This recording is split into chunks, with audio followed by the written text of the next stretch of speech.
Hey everybody, Adam Davidson, RadCast for Thursday, December 15th, 2022. Hope you're doing well. We're in Matthew chapter 2, verses 9 and 10. Here's the word.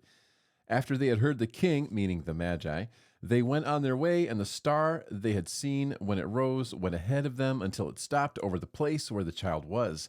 When they saw the star, they were overjoyed. And that's the word of the Lord. In this story, we see these three wise men or so. Could have been more than that. But basically, these Magi come from the east looking for the Messiah. They're following a star. The star leads them somehow to the presence of Jesus. In the meanwhile, they get sidetracked and end up talking with Herod. Herod wants them to give them the scoop on the whole thing so that he may go and worship him as well.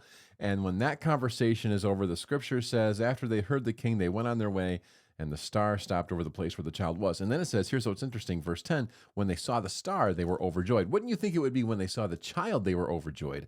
But their joy came from the fact that the star showed back up, because they probably stopped to talk with Herod for more than a few minutes. You know how when you're driving down the interstate and you have to stop and get gas, and so you just pull off at an easy exit, go to the gas station, and then hop right back on the freeway. It's super easy to find I-94 again because the signs and your proximity. But imagine you go to one of those like gas stations that are way off the beaten path, and you go up there and the sign says, turn right, Shell station, and then it says like 9 miles, and you're like, oh no, you got to drive all the way into some little city.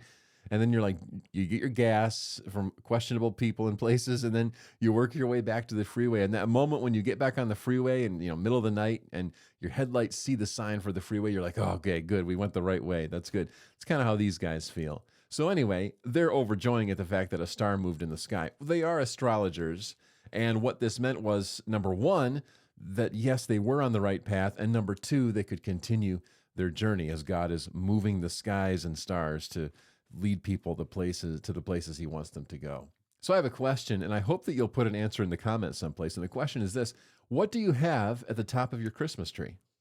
Now, for us, it's a star. We have a star. And the reason for that is because the star represents the fact that God guides his humanity along the right path. When I was a kid, I was thinking about this. We had an angel. I don't know why that is, but it was an angel that plugged in.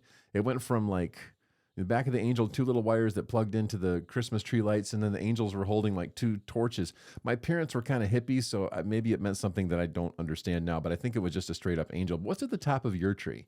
It's probably a star, and if it is, the idea is simple. God guides us down the path that he wants us to take. He will make it obvious. It won't always be as obvious or as bright as a star, but if we're looking for it, it's there. God guides and directs, and that's what that tree topper is really about. The story of Christmas has so many things to it, including the fact that God is faithful in getting us to the place he wants us to be. And that's RadCast.